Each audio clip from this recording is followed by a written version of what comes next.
허락하여 주시옵기를 간절히 바라옵고 원하옵나이다. 이제 바라보고만 있는 어리석은 자녀들을 품어 주시사 오직 하늘 뜻을 이루기 위하여 일로 매진할 수 있는 용맹을 허락해 주시옵고, 부름을 받은 하늘의 자녀로서 하늘의 용사로서 나아갈 수 있게 도와주시옵기를 간절히 바라옵고 원하옵나이다. 잠자는 모든 자녀들을 일으켜 아버지 앞에 인도해야 할 책임을 진 성도로서 짊어진 사명을 다하기에 부족함이 없게 도와주시고, 과거의 어떠한 성도들보다도 가일층 높을 수 있는 자녀들 되게 도와주시옵기를 간절히 바라옵고 원하옵나이다.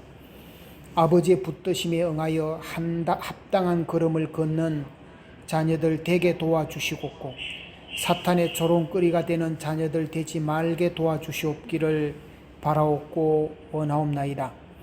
자신을 중심 삼고 천륜을 헤아리는 어리석은 자들이 되지 말게 도와주시옵고, 오직 아버지의 영광만을 드러내어 이 땅 위에 아버지의 은사를 높일 수 있는 자녀들 되게 도와주시옵기를 간절히 바라옵고 원하옵나이다. 지금도 아버지를 부르고 숨은 제단을 쌓으며 뜯기를 찾아 갈망하는 자녀들이 얼마나 있사옵니까? 이들을 찾아야 할 사명도 저희들이 짊어지고 있사오니 아버지시여, 그러한 사명을 다하기에 부족함이 없게 하여 주시옵고, 모든 자녀들을 아버지께서 불러 모아 주시옵고, 저희들이 아버지의 크신 영광의 뜻을 높여 드릴 수 있는 날이 어서 속히 임하게 하여 주시옵기를 간절히 바라옵고 원하옵나이다. 잠자고 있는 40억 인류를 아버지 앞에 찾아 세워야 할 사명이 저희들에게 있사오니 아버지시여, 저희들에게 주신 말씀을 가지고 자신 있게 나아갈 때에 곳곳마다 생명의 불길을 일으켜 주시옵고, 부활의 역사를 일으켜 주시사 아버지의 기쁨과 영광을 이 땅 위에 더 높일 수 있는 자녀들 되게 도와주시옵기를 간절히 바라옵고 원하옵나이다.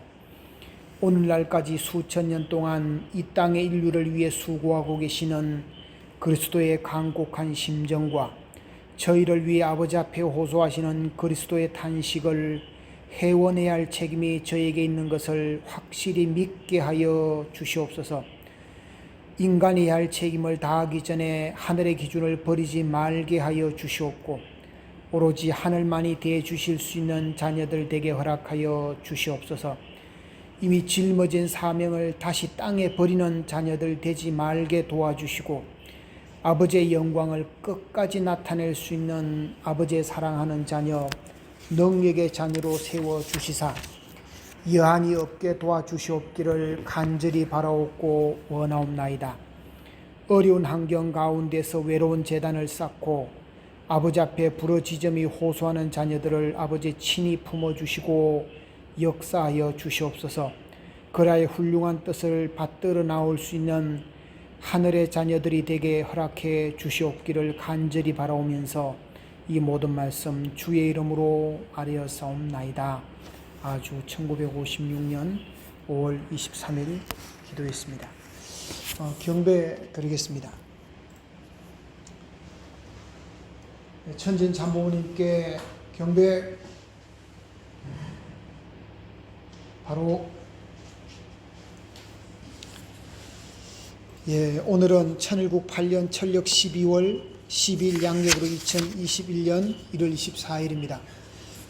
오늘 교회 성전에는 김문자 권사님이 오셔서 같이 하고 있습니다. 말씀 봉독하겠습니다. 로마서 7장 21절에서 25절까지입니다. 그러므로 내가 한 법을 깨달았노니 곧 선을 행하기 위하여 나에게 악이 함께 있는 것이로다. 내 속 사람으로는 하나님의 법을 즐거워하되 내 지체 속에서 한 다른 법이 내 마음의 법과 싸워 내 지체 속에 있는 죄의 법 아래로 나를 사로잡아 오는 것을 보는도다. 오호라, 나는 공고한 사람이로다. 이 사망의 몸에서 누가 나를 건져내랴. 우리 주 예수 그리스도로 말미암아 하나님께 감사하리로다. 그런즉 내 자신이 마음으로는 하나님의 법을, 육신으로는 죄의 법을 섬기노라. 로마서 7장 21절에서 25절의 내용을 가지고 구원은 자기 안에 있습니다 하는 제목으로 말씀을 드리겠습니다. 본문에서 우리 다 논리강론에서 이제 마음의 법과 육신의 법을 가지고 많이 했습니다. 밑줄 그 부분에 내 속사람으로는 하나님의 법을 즐거워하되 내 지체 속에서 한 다른 법이 내 마음의 법과 싸워 내 지체 속에 있는 제 법 아래로 나를 사로잡아 오는 것을 보는도다. 그러니까 마음의 법이 육신의 법에 늘 치고 있다 이야기를 하고 있습니다. 본문은 조금 전에도 말씀드렸던 마음의 법과 몸의 법을 이야기하고 있습니다. 마음을 어디에서 보는가 하면 몸에서 마음을 봅니다. 이것이 구약은 안식일을 지켜라, 간음하지 마라, 도둑질하지 말라 등으로 시작을 합니다. 율법을 가지면 자기 안에 또 다른 자기가 있다는 것을 알게 됩니다. 그것이 본문의 사도 바울의 통곡입니다. 구약시대 율법을 목숨처럼 지켜라 그러셨는데 왜 그랬을까? 여호와 하나님을 경외하라고? 여호와 하나님을 경외하면 그 다음은 어떻게 됩니까? 여호와 하나님을 경외해서 그렇게 함으로써 자기 마음을 보게 하려고 했다는 겁니다. 그러니까 율법을 목숨처럼 지키게 하는 것은 하나님을 경외하게 하려고 하는 게 목적이 아니라 그렇게 함으로써 자기의 마음을 보게 하려고 했던 것입니다. 구약에서 10계명으로 마음을 알게 하고 이제 신약 시대 예수님 오셔서 이제 사랑의 이야기를 할 수 있는 겁니다. 그러니까 마음의 이야기를 하지 않고 어떻게 사랑을 이야기합니까? 그러니까 율법을 강조하는 이유는 마음을 알게 하고자 함이고, 마음을 이야기하는 것은 결국 사랑을 이야기하려고 하는 겁니다. 그래서 예수님께서 사랑을 가지고 오시는 겁니다. 우리가 이제 교회 예배를 보면 일단 우리가 율법이죠. 일요일날 교회에 나가야 된다라고 하는 율법이죠. 그러니까 이 몸이 마음을 모시고 와야 되는 거죠. 일단은 율법에 의해서 몸이 가야 된다고 하니까 이 몸이 마음을 이제 모시고 와야 되는 거죠. 그게 이제 조금 성장기에 필요한 거고, 마지막에는 이 마음이 몸을 모시고 와야 되는 거죠. 몸이 마음을 모시고 다니니까 이게 조금 성장해 오면 꼭 그럴 필요가 있나 이런 마음이 생긴단 말이죠. 그러니까 이제는 마음이 몸을 모시고 오는 단계로 넘어와야 되는 거죠. 이 싸움은 이제 매주 해야 되는 거죠. 자고 깨고의 싸움은 매일 해야 되고, 이 마음과의 싸움은 매 순간 해야 되는 거죠. 11조라고 하는 부분도 그렇게 저는 이해를 해봅니다. 이 헌금에다가 내 마음을 보태는 거죠. 헌금을 하면서 내 마음을 보태지 않으면 헌금을 왜 하나 하는 마음이 생기고, 나중에는 내 마음의 중심을 잃어버리는 거죠. 하늘은 헌금을 받자는 게 아니라고 생각합니다. 하늘은 내 마음을 받자는 것이 핵심이라고 봅니다. 이렇게 해서 마음을 알게 하려고 하는 것입니다. 내 마음을 알게 해서 하나님의 마음을 알게 하려고 하는 것입니다. 그렇게 해서 타락이라고 하는 잘못이 있었으면 그 마음으로부터 해방을 받도록 해 주려고 하는 것입니다. 제가 이렇게 공직을 해오면서 예배 시간에 늘 좀 긴장된다 할까? 자유롭지는 못해요. 금요일이나 토요일 정도 되면서부터 마음이 조금 조여옵니다. 그러면서 예배 시간에 과연 무슨 말씀을 해야 되나? 무슨 말씀이 예배 말씀으로 나가야 될 말씀일까? 이걸 한번 생각을 좀 해봤습니다.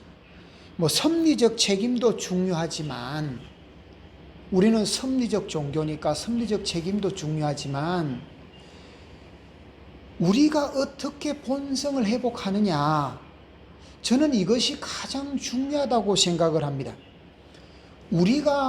제가 또 이렇게 말씀을 드리면 좀 이상하지 않냐, 그럴 수도 있겠습니다만 말씀을 드려보겠습니다.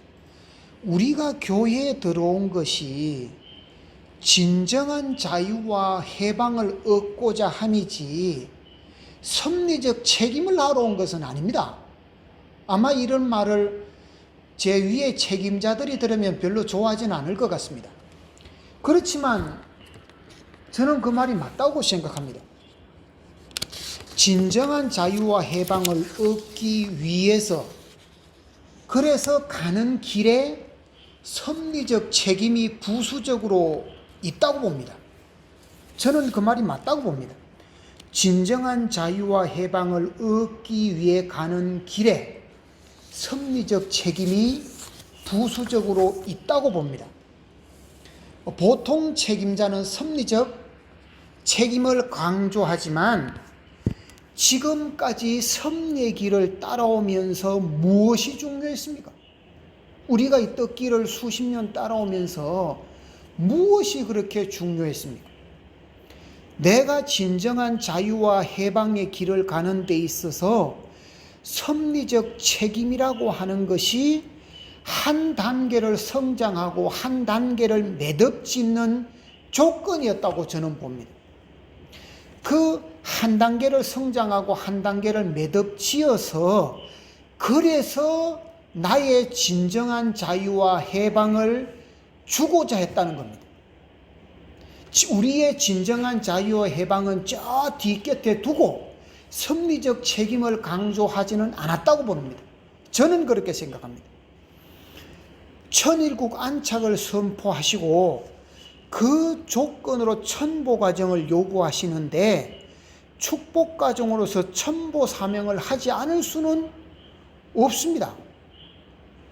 그런데 본성 회복과 섭리적 책임이 항상 양날개처럼 있는데, 본성 회복을 뒤로 하고 섭리적 책임을 강조하다 보니 우리가 성장을 하지 않았는데 책임이 이야기하니 부담으로 왔고, 그러니까 힘들다, 어렵다, 좀 물러나 보자, 이런 마음이 생긴다고 봅니다. 우리 마음이 성장해 가고 진정한 자유와 해방을 위해 가는 길에 있어서 섭리적 책임이라는 것이 내가 성장하고 매듭짓는 데 중요한 요소잖아요. 그러니까 이 두 가지가 아니란 말입니다. 우리의 본성 회복과 섭리적 책임이라는 것이 사실은 두 가지가 아니거든요. 하나거든요. 그런데 이 외적인 책임을 강조하다 보니까 그 마음이 성장해 오지 않음으로 인해서 우리가 좀 힘들다, 어렵다, 물러나 있자, 이런 마음이 든다고 보는 겁니다. 책임이라는 것이 부모님을 위해서 하는 건 아닙니다. 성장하고 매듭짓는 데 나에게 필요한 것입니다. 우리가 부모로서 학생들에게 공부하라고 합니다. 그 공부는 부모가 필요한 게 아닙니다. 자식한테 필요한 겁니다. 자식이 제 갈 길을 위해서 하는 말입니다. 부모를 사랑하는 마음은 이제 좀 두 번째입니다. 좀 이제 테마가 좀 바뀝니다. 부모를 사랑하는 마음은 내 안에서 성숙시켜야 할 마음입니다. 내가 자식으로서 우리 육신의 부모를 사랑하는 마음이 저절로 생기는 건 아닙니다. 내가 자식으로서 부모를 사랑하는 마음을 성장시켜 가야 하는 거죠. 내가 부모로서 자녀를 사랑하는 마음도 그 성숙시켜 가야 될 마음이잖아요. 물론 자녀가 잉태되고 자녀가 태어나면 아버지는 부성애가 생기고 엄마는 모성애가 생기죠. 그렇다고 그 마음이 온전하냐? 그건 아니에요. 그건 아니에요. 부성애, 모성애가 온전한 건 아니에요. 자녀를 성장시켜 가면서 더불어서 부모의 마음을 길러가야 되는 거죠. 그러니까 마음은 계속 길러가는 거예요.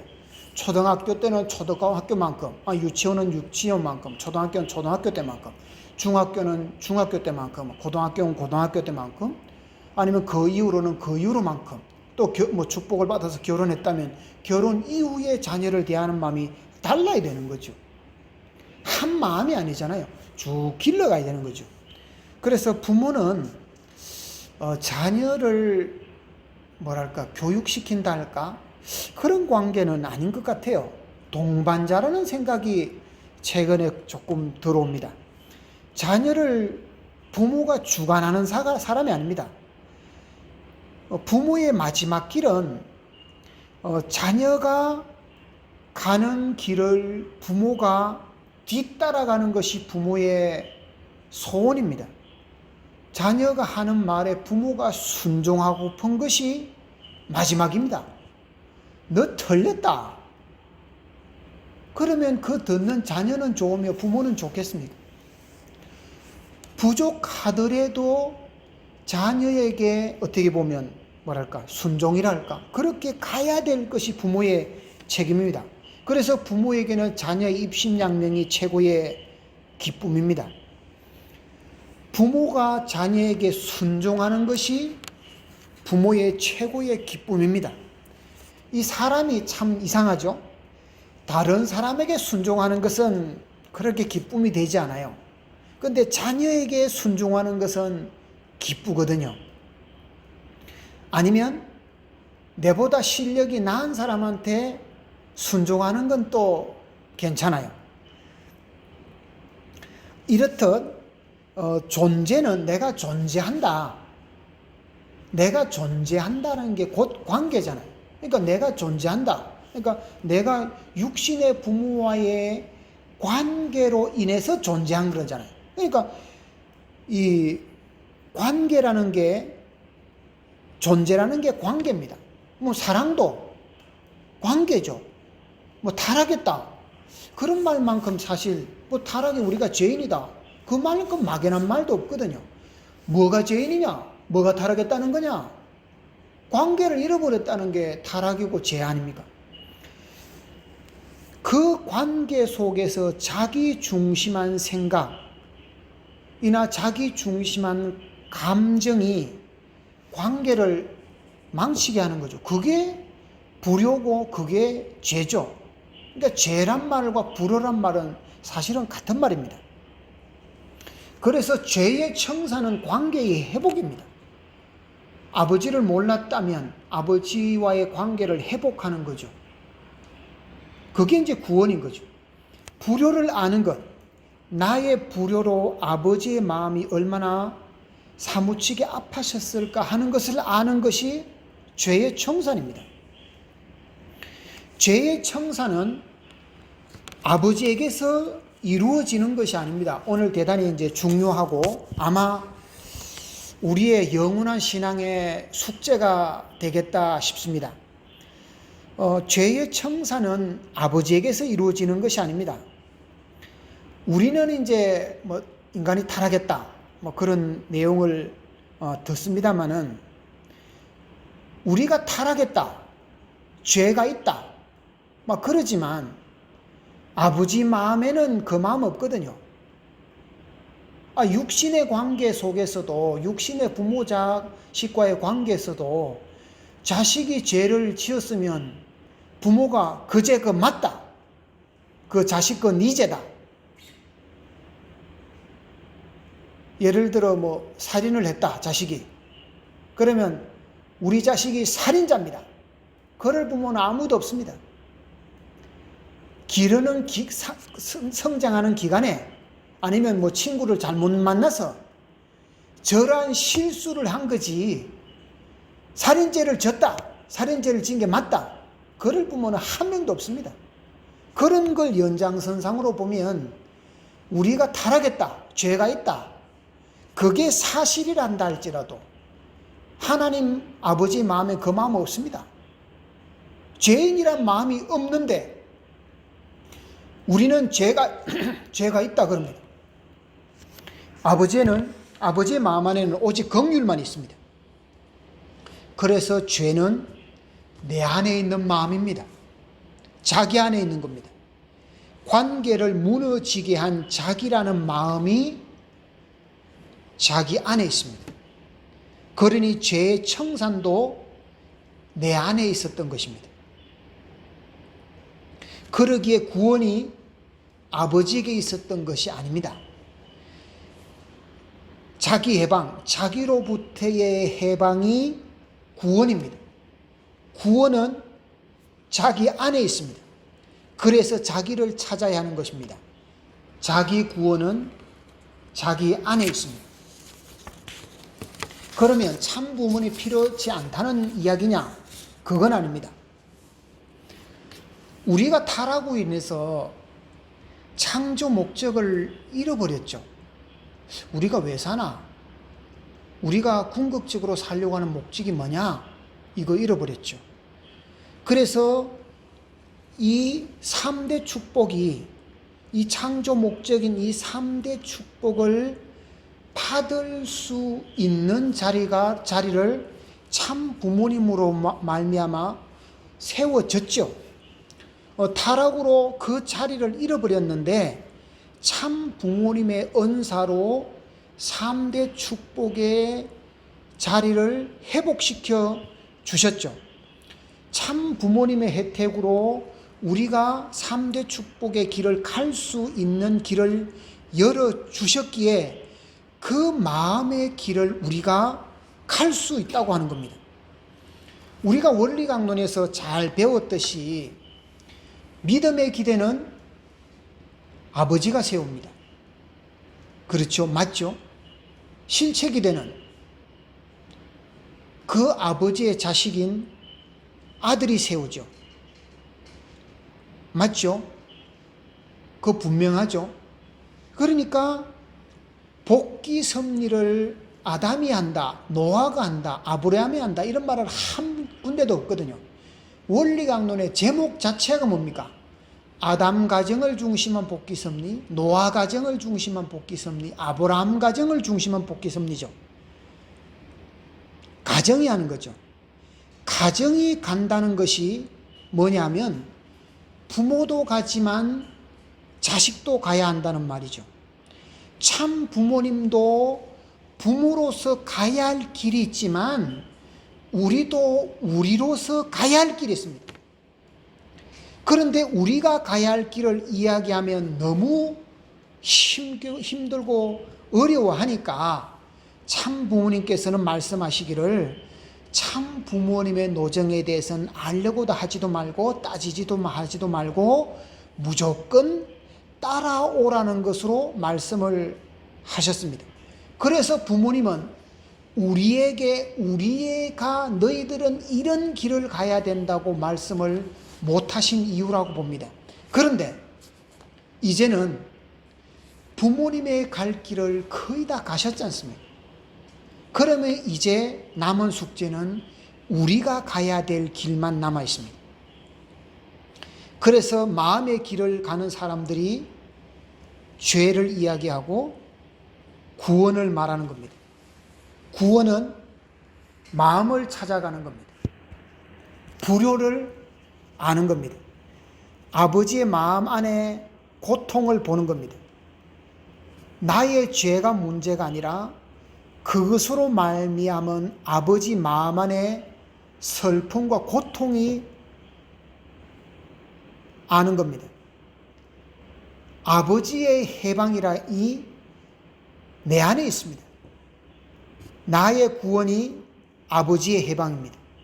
그러니 자기가 자기를 구원하는 겁니다. 구원은 아버지 안에 있었던 것이 아닙니다. 제가 이런 말씀을 처음 드리는 것은 아닙니다. 근데 이 이야기는, 이런 말씀은 우리 교회 다른 분들은 이야기하지 않는 내용입니다. 내가 아버지를 해방시키고 나를 구원하는 겁니다.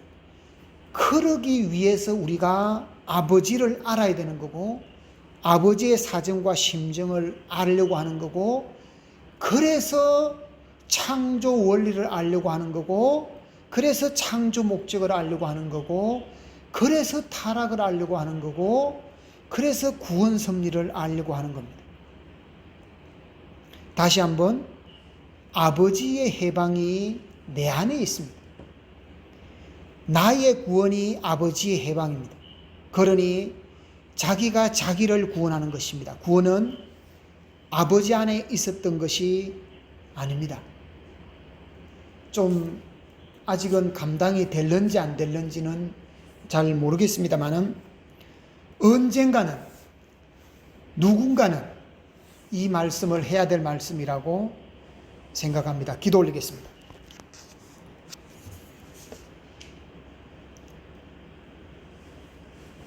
그렇게 주었던